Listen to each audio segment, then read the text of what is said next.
বিএনপির ঘাঁটিতে এবার থাবা দিবেন জামাত। মিজানুর রহমান আজহারি, আহমদুল্লাহ সহ বাংলাদেশের যারা মানে নির্যাতিত আলেম ওলামা আছেন, যেমন এনসিপি জাতীয় নাগরিক পার্টি দিচ্ছে একের পর এক চমক। হ্যাঁ, এনসিপি দিচ্ছে একের পর এক চমক। তো এই কনসেপ্টটি তারাই কিন্তু প্রথম নিয়ে আসলো। তো আবার নতুন করে এনসিপি নতুন আরেকটি চমক নিয়ে আসলো এবং সেইটি আগের সেই চমকের চাইতে অনেক বেশি বড় বলে আমি মনে করছি। দর্শক, জনগণের জন্য স্বস্তির খবর, সুখবর, জনগণের জন্য আনন্দের খবর, একটু সেলিব্রেশনের খবর। যদি কোনো ভালো কাজ করে ইটস গুড, এটাকে আমরা অ্যাপ্রিশিয়েট করবো ডেফিনেটলি। এই যে জুতা দিয়ে মানাটা ভাই, যারা বলতেছে আইসা এই যে মিডিয়ার সামনে এইটা ঠিক না, আইনকে হাতে তুলে নেওয়া ঠিক হয় নাই, ওরাও কিন্তু জানেন মনে মনে খুশি। বন্ধু বান্ধব যখন চা খাইতে আড্ডা মারতে বসে তখন কিন্তু বলে যে একদম জায়গা মতো দিছে, ঠিক করছে। মানে বাংলাদেশের পুরো যে আপনার রাজনৈতিক পরিস্থিতি আছে এবং বাংলাদেশের যে অবস্থা সব পাল্টাইয়া দিবে। যুগান্তকারী ডিসিশন দিচ্ছেন professor doctor Mohammad Yunus. Professor doctor Mohammad Yunus একটা আইন পাশ করতে যাচ্ছেন, সেটা হলো বল্লার চাকে আপনি ঢিল মারবেন আর আপনি মৌমাছির কামড় খাবেন না, এটা কি সম্ভব? মাথা ঠান্ডা রাখতে হবে, মাস্টার প্ল্যান করতে হবে, খেলতে হবে সময় মতো, টাইম আছে, তাড়াহুড়ার কিছু নাই, একটু সময় নিয়েই ঘটনা ঘটায়। ইশাক ভাইয়ের কাছে আমার আহ্বান, আপনি আমার দেশ পত্রিকাকে ফালতু বলছেন, আপনার কাছে আহ্বান যে বাংলাদেশের ফালতু না এরকম একটি আপনার প্রিয় পত্রিকার নামটি জাতির কাছে জানিয়ে দিন। প্রিয় ভাই, আপনি আমার দেশকে ফালতু বলতে গিয়ে নিজে ফালতুতে রূপান্তরিত হচ্ছেন। দর্শক, আপনারা হয়তোবা ইতিমধ্যেই জেনে গেছেন সাবেক নির্বাচন কমিশনার গ্রেপ্তার হয়েছে। তবে তার গ্রেপ্তারকে কেন্দ্র করে কিছু নাটকীয় ঘটনা কিন্তু ঘটেছে। বিশেষ করে তাকে গ্রেপ্তারের সময় উত্তপ্ত জনতা তার গালে কিন্তু জুতার বাড়ি মারে, এমনকি তার গলায় জুতার মালা পর্যন্ত পরিয়ে দেওয়া হয়। এখন দর্শক, আপনাদের উদ্দেশ্যে প্রশ্ন থাকবে, এই যে উত্তপ্ত জনতা, যেটাকে মব বলা হয়েছে, তারা যে নির্বাচন কমিশনারের গলায় যে জুতার মালা এবং তার গালে যে জুতা দিয়ে একটি বাড়ি মেরেছে, এটাকে আসলে আপনারা সমর্থন করছেন কিনা এবং এটাকে আপনারা উচিত জবাব বলে মনে করছেন কিনা সেটি অবশ্যই কমেন্ট বক্সে লিখে যাবেন। এমনকি এই ঘটনার সাথে যারা জড়িত ছিল তাদের মধ্যে একজনকে ইতিমধ্যেই পুলিশ গ্রেপ্তার করেছে। এটি সরকার আসলে ঠিক কাজ করেছে কিনা সেটিও লিখবেন। এমনকি এই নির্বাচন কমিশনারদের আসলে আপনারা কি শাস্তি চান সেটিও লিখতে ভুলবেন না। দর্শক, এরই সাথে সাথে এনসিপি একটি চমক দেখিয়ে দিয়েছে। তো দর্শক, হঠাৎ করে এনসিপি ঠিক কি কাজটি করেছে সেটিরও বিস্তারিত আলোচনা আপনারা দেখতে চলেছেন। এরই সাথে সাথে ভিডিও শুরুতে আপনাদের আরো যে ভিডিওগুলোর অংশ বিশেষ দেখিয়ে শুরু করেছিলাম সেই ভিডিওগুলোর বিস্তারিত আলোচনা দেখাবো। তবে তার আগে বলি, যারা এখনো চ্যানেলটি সাবস্ক্রাইব করেননি সকলে চ্যানেলটি সাবস্ক্রাইব করে পাশে থাকা বেল আইকনটি বাজিয়ে দিবেন। আর যারা ইতিমধ্যেই সাবস্ক্রাইব করে রেখেছেন তাদের সকলকে অসংখ্য ধন্যবাদ। তো চলুন একটি লাইক দিয়ে আমরা ধারাবাহিকভাবে সবগুলো ভিডিওর বিস্তারিত আলোচনা দেখে আসি। বিএনপির ঘাঁটিতে এবার থাবা দিবেন জামাত, এই নামে হেডলাইন করছে বিভিন্ন মিডিয়াতে, এবং বড় বড় মিডিয়াতে যে মিডিয়াগুলা সাধারণত জামাতকে নিয়ে এত হেডলাইন করেন না, কিন্তু আজকে কয়েকদিন যাবত দেখতে পাচ্ছি যে বিভিন্ন জায়গায় জামাত নিয়ে একটি গুঞ্জন চলছে যে আগামী নির্বাচনে জামাতই কি বিজয়ী হবে নাকি আগামী নির্বাচন জামাত সরকার গঠন করবে, এই নিয়ে চলছে আলোচনা। স্পেশালি বিএনপির ঘাঁটি যেগুলাতে ছিল আগে সেই জায়গাগুলাতে নাকি এবার জামাত খুবই হাড্ডাহাড্ডি লড়াই করবে বলে অনেকে মনে করছেন। আর জাতীয় পার্টির ঘাঁটি নামক পরিচিত বৃহত্তম রংপুরে প্রায় 35টি আসনে দাবিয়ে বেড়াচ্ছে জামাত প্রার্থীরা। সেখানে জাতীয় পার্টির ওই জায়গাগুলা দখলে নেওয়ার জন্য জামাত নাকি সর্বোচ্চ চেষ্টা করে যাচ্ছেন। এখানে জামাতের আমির ডাক্তার শফিকুর রহমান যাবেন আগামী 4 জুলাই, সেখানে একটি বৃহত্তম মহাসমাবেশ হবে রংপুরে। আর সেই রংপুরে প্রার্থী হতে যাচ্ছে 14 বছর যিনি কারাগারে ছিলেন জামাতের কেন্দ্রীয় নেতা এটিএম আজহারুল ইসলাম, উনাকে রংপুর থেকে প্রার্থী দেওয়া হয়েছে। তাই রংপুরে বিভিন্ন জায়গা থেকে শোনা যাচ্ছে যে রংপুরের মাঝে জাতীয় পার্টির অস্তিত্ব যেহেতু বিলীন, এখন সেখানে বিএনপির তেমন কোনো প্রভাব বা তেমন কোনো সিট আগেও ছিল না, সেই কারণে জামাতই আশা করছে মেজরিটি আসন রংপুর বিভাগ থেকে পাবে। প্রিয় দর্শক, বরিশালের দিকে আমরা যতটুকু জানি বিএনপি শক্তিশালী অবস্থায় আছে। চট্টগ্রাম, কক্সেস বাজার, কুমিল্লা সহ বিভিন্ন জায়গায় জামাত কিছু কিছু আসন দখল করবে বলে অনেকেই মনে করছে। সিলেটেও বেশ কয়েকটি আসন নিয়ে আলোচনা আছে, সেই আসনগুলা বিএনপির পাশাপাশি হাড্ডাহাড্ডি লড়াই করবে জামাত এবং সেখান থেকেও বেশ কিছু আসন পেতে পারেন জামাত। আর উত্তরবঙ্গ রাজশাহী বিভাগ নিয়ে কথা আসছে, রাজশাহী বিভাগ নাকি এখন 50-50 জামাত এবং বিএনপি। জামাতের একক প্রার্থী আর বিএনপির আছে একাধিক প্রার্থী, সেই কারণে জামাতের প্রার্থীদের পুয়াবারত হতে পারে এবারে নির্বাচনে। বিএনপির ভিতরে কুন্দলের কারণে অনেক বিএনপি নেতারা হতে পারেন স্বতন্ত্র প্রার্থী। এক একটি আসনে বিএনপির আছে 3 থেকে 10 জন পর্যন্ত প্রার্থী। সারা বাংলাদেশের 300 আসনে বিএনপির আছে হাজারো বেশি প্রার্থী। সেই কারণে বিএনপির জন্য কঠিন হবে কাকে প্রার্থী দিবে আর কাকে বাদ দিবে। কেন্দ্রীয় বহু নেতারা বিভিন্ন বদনামে ছড়িয়ে পড়েছেন। আওয়ামী লীগের অর্থ কুড়ি নিয়ে তারা নিজেরা নিজেদের ব্যবসা বাণিজ্যের রমরমা অবস্থায় আছেন 5ই আগস্টের পর থেকে। সেই কারণে অনেক কেন্দ্রীয় নেতারা মানে বরাডুবি হবে তাদেরকে প্রার্থী দিলে বিএনপি। এখন কেন্দ্রীয় নেতাদেরকে বাদ দিয়ে কাকে প্রার্থী দিবে সেই জায়গায় কেন্দ্রীয় নেতার ছেলেকে না ওয়াইফকে, এতেও বরাডুবি হবে। কারণ বাপ চুরি করেছে আর ছেলে কি করবে সেটা জনগণকে আর বোঝাতে পারবে না বিএনপি। এখন জামাতের সাথে যদি এনসিপি চলে আসে তাহলে নাকি এখানে বিএনপির জন্য 100-র বেশি আসন পাওয়া কঠিন হবে বিশ্লেষকরা মনে করছেন। বিভিন্ন বিশ্লেষণ এবং বিভিন্ন টিভি বিভিন্ন পত্র পত্রিকার নিউজগুলা নিয়ে আজকে আমি কথা বলছি। প্রিয় দর্শক, এর আগে আমি বারবারই কথা বলতাম যে বিএনপি সরকার গঠন করবে, জামাত হবে 100+ আসন নিয়ে বিরোধী দলীয় নেতা। কিন্তু আজকে আমি দেখতে পেলাম যে যতগুলা খবর গত 2-3 দিন যাবত আমি দেখতেছি, 3 দিন যাবত দেখার পরে আজকে আমি ভাবলাম এই বিষয় নিয়ে আমি কিছু কথা বলি। এবং আপনারা যারা আমাদের প্রিয় দর্শক আছেন আপনারা কিন্তু মন্তব্য করে লিখবেন যে রিয়েলিটিটা আসলে কতটুকু আর কতটুকু নিউজগুলা সঠিক বলে আপনারা মনে করেন। ইশাক ভাইয়ের কাছে আমার আহ্বান, আপনি আমার দেশ পত্রিকাকে ফালতু বলছেন, আপনার কাছে আহ্বান যে বাংলাদেশের ফালতু না এরকম একটি আপনার প্রিয় পত্রিকার নামটি জাতির কাছে জানিয়ে দিন। প্রিয় ভাই, আপনি আমার দেশকে ফালতু বলতে গিয়ে নিজে ফালতুতে রূপান্তরিত হচ্ছেন। আপনি ডক্টর মাহমুদুর রহমানকে ফালতু বানাতে গিয়ে ইশাক হোসেন আপনি ফালতু হয়ে যাচ্ছেন। আপনি কাকে মৌলবাদ শিখাচ্ছেন? মৌলবাদের ধারণাটা আপনার কাছে কি আছে? নতুন রাজনীতিবিদদেরকে দেশপ্রেমিক বানাচ্ছে আমার দেশ। ভারত আমাদের এই দেশটাকে ধ্বংস করছে, আধিপত্যবাদের বিরুদ্ধে কথা বলছে আমার দেশ। ইশাক সাহেব, আপনি চোখের সামনে এভাবে ঝরে যাবেন এটা আমি কামনা করি নাই। আমি আপনাকে ভালোবাসি বিধায় আপনাকে ভুল ধরিয়ে দিচ্ছি। যারা আপনার সামনে গিয়ে স্লোগান দিয়ে দিয়ে বিতর্কিত করছে তারা ভুল করছে। আপনি তো দেশপ্রেমিক হলে আমার দেশের সাথে আপনার সম্পর্ক থাকা উচিত। আপনার তো আমার দেশ পত্রিকা উদ্বোধনের দিনে যাওয়া উচিত ছিল। আপনারা কি গিয়েছেন? কেউ গিয়েছেন কিনা? বিশেষ করে আপনি ঢাকাতে থাকেন, আপনি গিয়েছেন, বহু সভা সমাবেশে যাচ্ছেন, বহু দালালদের সাথে ছবি তুলছেন। আমার দেশের মাহমুদুর রহমানের সাথে একটি ছবি তোলার দুঃসাহস হয়নি, কারণ এই ছবিটা আপনার তোলার মতো সেই বর্তমানে হিম্মত নেই। ভেবেছেন আপনি কার বিরুদ্ধে কলম ধরেছেন? ভেবেছেন আপনি কোথায় লেখালেখি করছেন? আপনি ধ্বংস হওয়ার জন্য নিজেকে এই পথে নিয়ে যাচ্ছেন। আপনার এই অনৈতিক আন্দোলনকে জনগণ কোনোদিন মেনে নেয়নি, নিবে না। আপনার নৈতিক আন্দোলনের প্রতি জনগণের সমর্থন ছিল এবং থাকবে। যে মানুষ প্রায় 56,000 মানুষ আপনার এখানে লাইক কমেন্টস আপনার কি বলে রিয়াক্ট দিয়েছে, তার মধ্যে হাহা দিয়েছে 40,000 মানুষ।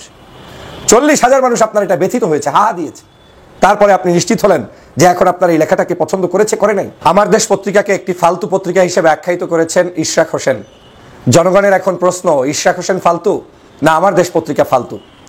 আজকের এই ইশরাক হোসেন তখনই বক্তব্য দিচ্ছেন যখন এই আমার দেশ পত্রিকাটি দীর্ঘ 16 বছর পর্যন্ত জুলুম অত্যাচারের মধ্যে থাকার পরে নতুন করে আবার বাংলাদেশে এই দ্বিতীয় যে বিপ্লব হয়েছে জুলাই বিপ্লবের পরে প্রতিষ্ঠিত হয়েছে এবং জনগণ অন্তত একটি স্বাধীন পত্রিকা তাদের সামনে দেখতে পেয়েছে। সেই সময় আমার দেশ পত্রিকাটি হয়ে গিয়েছে ইশরাক হোসেনের কাছে অত্যন্ত ফালতু একটি পত্রিকা, আর অন্য সকল বিতর্কিত পত্রপত্রিকা হয়ে গিয়েছে ইশরাক হোসেনের কাছে খুব পছন্দের পত্রিকা। এখান থেকেই অনুমান করা যায় যে আসলে কালের বিবর্তনে কারা কারা দেশপ্রেমিকের জায়গা থেকে আজকের দেশদ্রোহী হওয়ার পথে রওনা করেছে, কারা কারা দেশের মধ্যে থেকে দেশপ্রেমিকের পরিবর্তে দালাল হওয়ার পথে রওনা দিয়েছে, সেটা এই সকল বক্তব্য দেখলেই মনে হয়। আপনারা নিশ্চয়ই জানেন বাংলাদেশের এই সময়ে সবচেয়ে জনপ্রিয় ব্যক্তি এবং জনপ্রিয় পত্রিকা যারা সংবাদ জগতের জন্য সবচেয়ে ভালো নিউজ কভার করছেন সেটা হচ্ছে ডক্টর মাহমুদুর রহমানের নেতৃত্বে আমার দেশ পত্রিকা। আজ এই মাহমুদুর রহমানকে যখন জুলুম করেছে, অত্যাচার করেছে, জেল খেটেছে, এবং সেই সময় আপনারা জানেন যে আওয়ামী লীগ সরকারের তত্ত্বাবধানে তার উপরে কুষ্টিয়াতে হামলা করা হয়েছিল পর্যন্ত, তারপরেও মাহমুদুর রহমান দমে যায়নি। যখন শেখ হাসিনার আশেপাশে সব সংবাদপত্রের জগতের লোকগুলো এসে ঘুরঘুর করতো, তখন মাহমুদুর রহমান এককভাবে শেখ হাসিনার বিরুদ্ধে কলম ধরেছেন, লিখেছেন, লড়াই করেছেন এবং জীবনের শেষ প্রান্তে এসেও সেই কাজটি করেছেন।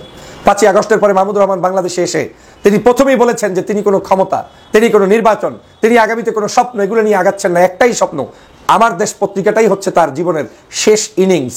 তাহলে তার স্বার্থটা কোথায়? তিনি তো কাউকে উত্থান কিংবা পতনের জন্য কাজ করছেন না, বরং মাতৃভূমি রক্ষার জন্য তার আন্দোলন। সেই মাহমুদুর রহমানের পত্রিকা আমার দেশ পত্রিকাকে ইশরাক হোসেন আপনি একজন বর্তমান প্রজন্মের নেতা হয়ে ফালতু আখ্যায়িত করে আবার ফেসবুকে পোস্ট করবেন, এটা চরমভাবে বাংলাদেশের জনগণকে ব্যথিত যেমন করেছে, আপনার রাজনৈতিক অঙ্গনেও দেউলিয়া শুরু করে দিয়েছে। আপনি যে পোস্টের মাধ্যমে কতগুলো প্রশ্ন তুলেছেন, এখানে এমনভাবে আপনি লিখেছেন মনে হয় যেন আমার দেশ পত্রিকাটি আপনাকে শেষ করে ফেলেছে। আপনি ভুল করলে আপনাকে স্মরণ করিয়ে দিবে পত্রপত্রিকা, আমি ভুল করলে আমার বিরুদ্ধে রিপোর্ট করবে পত্রপত্রিকা, কিচ্ছু যায় আসে না। পত্রিকার কাজ পত্রিকা করবে, আপনার কাজ আপনি করবেন, কিন্তু আপনি এটাকে এভাবে থ্রেট দিয়ে দমিয়ে রাখতে পারেন না। তার মানে প্রমাণ হয় আজ যদি এই অবস্থা হয় তাহলে আগামীকাল আপনার দৌরাত্ম্য যত বাড়বে তত এই পত্রিকার উপরে কতটা হিংসুটে হবেন সেটা আপনি প্রকাশ করে গিয়েলেন। দর্শক, জনগণের জন্য স্বস্তির খবর, সুখবর, জনগণের জন্য আনন্দের খবর, একটু সেলিব্রেশনের খবর। যে আপনারা জানেন সাবেক সিইসি নুরুল হুদাকে জনগণ উত্তম মাধ্যম দিয়ে পুলিশে দিয়েছে। তো পুলিশ কিন্তু গ্রেপ্তার করেছে, যদিও স্বরাষ্ট্র উপদেষ্টা বলেছেন যে এই মব কাম্য নয়, আইন নিজের হাতে তুলে নেবেন না, কিন্তু জনগণ পুলিশের হাতে তুলে নিয়েছে। এখন পুলিশ 10 দিনের রিমান্ডে নিতে চায়। এর মধ্যে খবর বেরিয়েছিল যে আরেক সাবেক সিইসি হাবিবুল আউয়াল, তিনিও নাকি গ্রেপ্তার হয়েছেন, যদি স্বরাষ্ট্র উপদেষ্টা বলছেন যে না, এই খবর ঠিক নয়। যদিও সহজেই অনুমেয় যে জনরোষের শিকার হয়েছে। দেখেন, এই কথাটা একটু ক্লারিফাই করে নিই। নুরুল হুদার ক্ষেত্রে যেটা ঘটেছে এটাকে কেউ মব বলবেন না, আর মব বললে ওই মবকে আমরা গ্লোরিফাই করবো। এটা বিপ্লব, এটা বিপ্লবের পার্ট। এভাবে হাসিনা পতন হয়েছিল, ফেসিবাদের পতন হয়েছিল। এটাকে বলা যায় জনরোষ। মব এবং জনরোষ এক নয়। এই দুষ্কৃতিকারীদের এভাবে জনগণ ধরবে, জুতার মালা পরাবে, ডিম মারবে, এটা জনরোষ।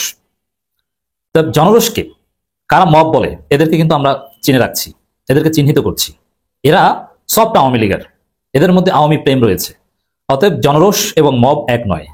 নুরুল হুদার ক্ষেত্রে যেটা ঘটেছে সেটা জনরোষ, মব নয়। আর মব বললে ওটা বিপ্লবের পার্ট। ওই মব আমরা হাসিনার বিরুদ্ধে ঘটিয়েছি, ওই মব আমরা হাসিনার মন্ত্রীদের বিরুদ্ধে ঘটিয়েছি, পুলিশের বিরুদ্ধে ঘটিয়েছি জুলাই আগস্টে। তবে এইসব ফাজলামি কথা জনগণকে শিখাবেন না। এবং সরকারও এইসব শব্দ প্রয়োগের ক্ষেত্রে সরকারের দায়িত্বশীল ব্যক্তিদেরও সচেতন হওয়া উচিত। মব এই শব্দটাই এখানে প্রাসঙ্গিক নয়। সরকার বলবেন যে জনরোষে পড়েছে, যদিও এই জনরোষ থেকে কোনো অপরাধীকে বাঁচানো এটাও সরকারের দায়িত্ব।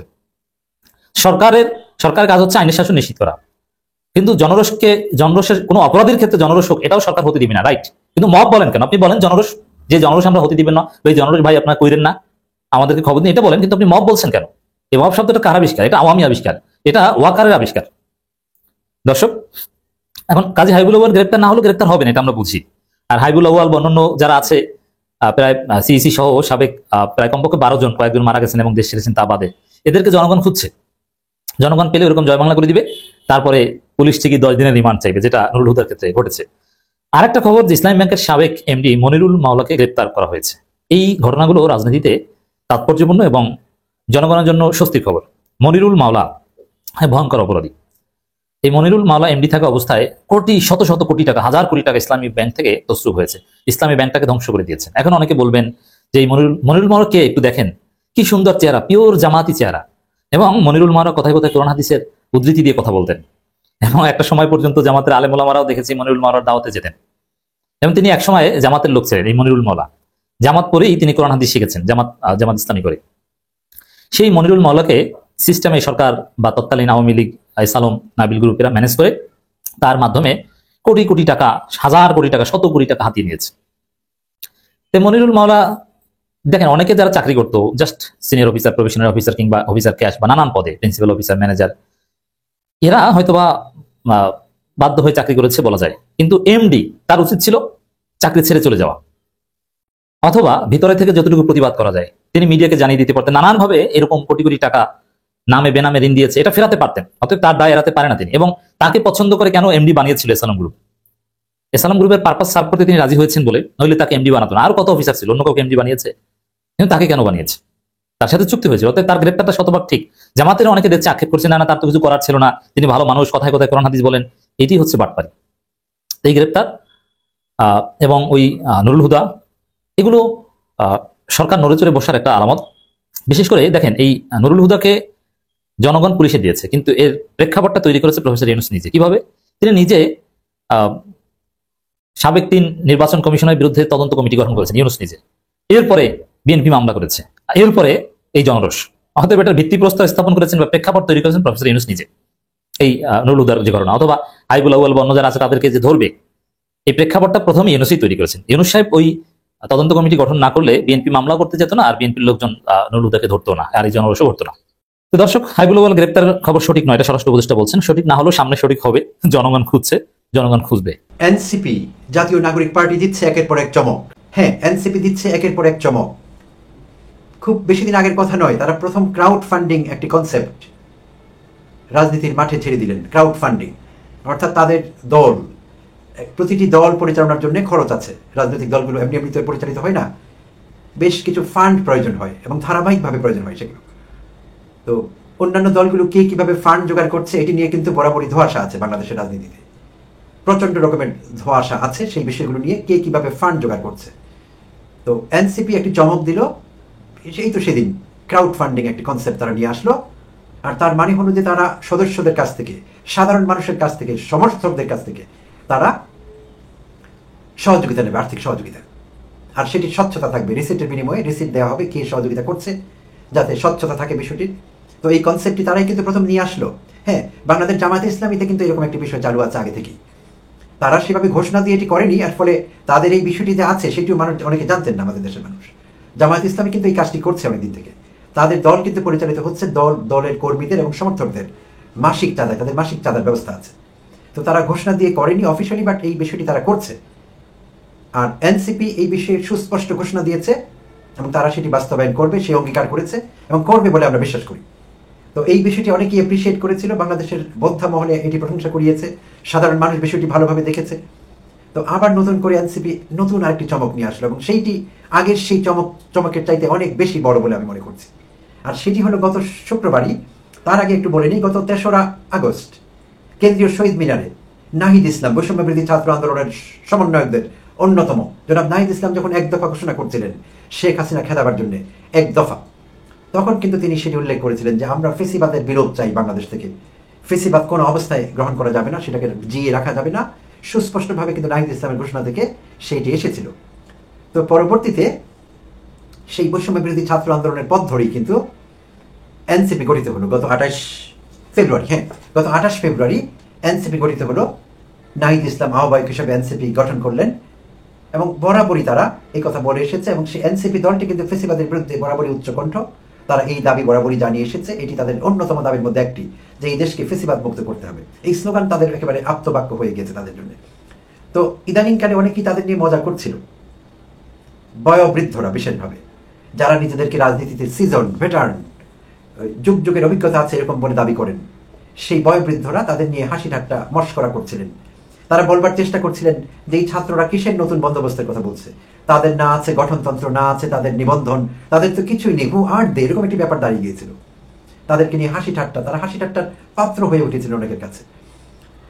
তো তাদেরকে, হ্যাঁ, তাদের দুশ্চিন্তার কারণ হয়ে, তাদের মন খারাপ করে দিয়ে এনসিপি আরো নতুন কিছু বন্দোবস্তের কথা বলছে, যা কিনা গত শুক্রবার বাংলা মোটর, রাজধানীর বাংলা মোটরে তাদের যে অস্থায়ী কার্যালয় আছে সেখানে তাদের 6ষ্ঠ সাধারণ সভা হয়েছিল। সেই সভায় তারা তাদের গঠনতন্ত্র চূড়ান্ত করেছে। আর সেই গঠনতন্ত্রের নতুন কিছু বিষয় উঠে এসেছে, যা বস্তা পচা রাজনীতি, বাংলাদেশের যে গতানুগতিক রাজনীতি, সেই রাজনীতিবিদরা কখনো ধারণ করতে পারেনি, সাহস পায়নি, তাদের চিন্তায়ও আসেনি। এই তথাকথিত বয়োবৃদ্ধ অভিজ্ঞ রাজনীতিবিদরা, তাদের চিন্তায় কখনো আসেনি যা এনসিপি তাদের গঠনতন্ত্রে বলেছে, সেটি এখন প্রকাশ্যে আসতে শুরু করেছে। তো আমরা দেখে নেব তারা আসলে কি বলেছে। মোটা দাগে যে বিষয়টি আমার দৃষ্টি কেড়েছে তাদের গঠনতন্ত্রের মূল বৈশিষ্ট্য মধ্যে যেগুলো আছে, তার মধ্যে একটি হলো সাধারণ সম্পাদক এবং সভাপতি এনসিপির 2বারের বেশি কেউ এই পদে থাকতে পারবে না। চমৎকার! যেখানে অন্য রাজনৈতিক দলগুলো সারা জীবন ক্ষমতায় থাকবার বন্দোবস্ত করেছে, সো তাদের সেটি হলো পুরনো বন্দোবস্ত, অর্থাৎ একবার সাধারণ সম্পাদক কিংবা সভাপতি হয়েছি তো আর কখনো এই পদ ছাড়বো না, ছাড়বার দরকারও হবে না। তো তারা কিন্তু সেই গতানুগতিক রাজনীতির বুকে পা দিল, বুকে পা দিয়ে শ্বাসরুদ্ধ করে দিয়ে তারা ঘোষণা করলো তাদের দলের সভাপতি এবং সাধারণ সম্পাদক কেউ 2বারের বেশি ক্ষমতায় থাকতে পারবে না এবং ক্ষমতায় আসবে না 2বারের বেশি। চমৎকার! সেলুট না করে পারা যায় না। অর্থাৎ পৈতৃক একটি সম্পত্তি করে ফেলা রাজনৈতিক দলকে, তার পোস্টটিকে পৈতৃক করে ফেলা, যে একবার হয়েছে তার নামবো না, সেটিকে বিরোধিতা করে সেটির মুখে চুনকালি মেখে দিয়ে এই ছাত্ররা, এই তরুণরা, এই এনসিপির নেতা কর্মীরা এরকম একটি সিদ্ধান্ত এসেছে 2বারের বেশি কেউ এই পদে থাকতে পারবে না। আর আরেকটি চমক হলো তাদেরকে সহজে ইমপিচ করা যাবে, অর্থাৎ দলীয় নেতা কর্মীরা মিলে এই সাধারণ সম্পাদক বা সভাপতি যদি স্বৈরাচারী হয়ে ওঠেন, দল বিরোধী কাজে লিপ্ত থাকেন, দেশ বিরোধী কাজে লিপ্ত থাকেন, তাহলে এই 2 পদের যারাই ক্ষমতায় থাকবেন, 2 পদে থাকবেন, তাদেরকে ইমপিচ করা যাবে বা অভিশংসন করা যাবে। আর সেই জন্যে তাদের যে একটি জাতীয় রাজনৈতিক পরিষদ থাকবে, তাদের গঠনতন্ত্রে এটিও এসেছে, তাদের একটি জাতীয় রাজনৈতিক পরিষদ থাকবে, সর্বোচ্চ নীতি নির্ধারণী একটি বিষয়, একটি ফোরাম। আর সেখানকার মাত্র 20% সদস্য যদি সিদ্ধান্ত নেন যে সভাপতি বা সাধারণ সম্পাদককে ইমপিচ করতে হবে, তাহলে এই প্রস্তাবটি আনা যাবে, এই অভিযোগটি তোলা যাবে, অর্থাৎ প্রক্রিয়াটি, ইমপিচমেন্ট প্রসেসটি শুরু হতে পারবে। মাত্র 20% সদস্য বা নেতাকর্মীরা যদি একমত হন যে এই সভাপতি বা সাধারণ সম্পাদক আমরা চাই না, সো ইমপিচমেন্ট প্রসেসটি শুরু করতে শুধুই 20% সমর্থন লাগবে। তারপর সেটি এগিয়ে যাবে এবং সংখ্যাগরিষ্ঠ মতামতের ভিত্তিতে সেটি হয়তো কার্যকর হবে। তো এই দুটো বিষয় আমি দারুণভাবে মুগ্ধ হয়েছি এই দুটো বিষয় পড়ে। দর্শক, আমি আশা করছি আপনারা সকলে অত্যন্ত মনোযোগ সহকারে সবগুলো ভিডিও দেখেছেন। এমনকি দর্শক, যদি এই ভিডিওগুলো সম্পর্কে আপনাদের কোনো মতামত থেকে থাকে তাহলে তো অবশ্যই জানাবেন। দর্শক, নিউজটি শেষ করছি এখানেই, ফিরছি পরবর্তী নিউজে নতুন কোনো টপিকে। আল্লাহ হাফিজ।